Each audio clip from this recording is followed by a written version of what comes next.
What's going on, everybody? This is Mortym, and welcome back to this week's episode of the Autopsy, where we dissect the gaming news of the week. And for this week, we are talking Fallout 4's Far Harbor DLC, World of Warcraft Nostalrius, and a small channel update at the end. But starting with Far Harbor.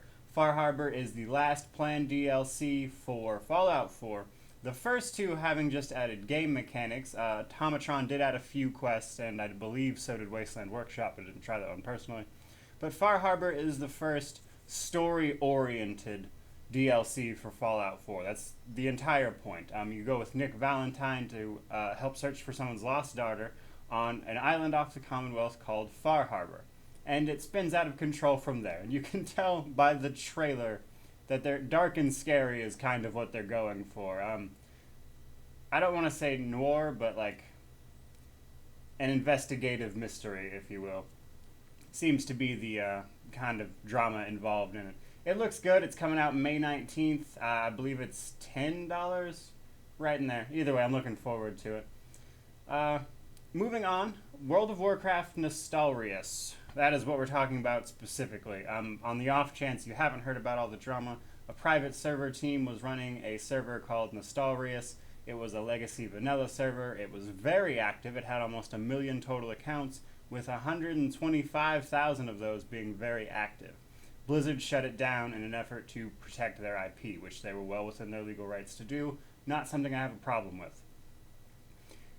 What did kind of bother me is that in response to that, Blizzard shutting it down, they finally released a statement saying that they do want to do WoW vanilla servers and progression servers and things like that, but simply that they hadn't found a way to instrument it, that they don't want to give out an operator's license of sorts to a private server team because they feel that weakens their hold on their own IP, which I guess I can understand. But what bothered me specifically was that they said they didn't want to take on the added burden, basically, of supporting private progression servers and things like that. And I find that strange because if a private server team can manage it and a multi-billion-dollar corporation can't, that just, I don't know, it irked me when they said it like that. That said, they have since invited the Nostalrius team to talk with Blizzard, hopefully about getting a legacy vanilla and other progression servers, like maybe even Wrath or BC or things like that, up and running. And I hope it goes well. Honestly, it's not something I'd play personally, but I'd be lying if I said I didn't enjoy some of those things. Like, Burning Crusade is when I started. And it was really fun. I enjoyed all of that. Wrath was probably my favorite expansion, and I can see why people would want to go back and replay the game exactly as it was then, as opposed to all the changes they've made since. So, to that end, and just fellow gamer nostalgia, I hope they get what they're after. I hope that Blizzard and that team manages to work it out somehow. And Blizzard, I don't doubt that the developers want to, but it almost seems like they're trying to find a way to make it profitable enough that it's something they would want to do, which I understand. They're a business at the end of the day, and that's what it boils down to.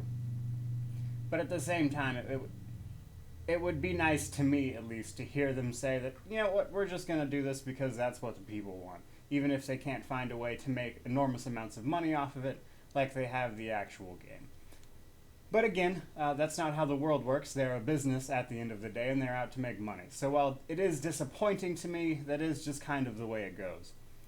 So with that out of the way, I just wanted to make one last update on my channel. I recently got promoted, if you hadn't watched the video, or any of my videos where I happened to mention it, and it kind of changed my schedule drastically. So the way it's going to work now is I plan on doing the Autopsy on Friday instead of Wednesday like I have been doing previously. And then from there, Wednesday through Friday is pretty much when you can expect me to do any updates on my channel.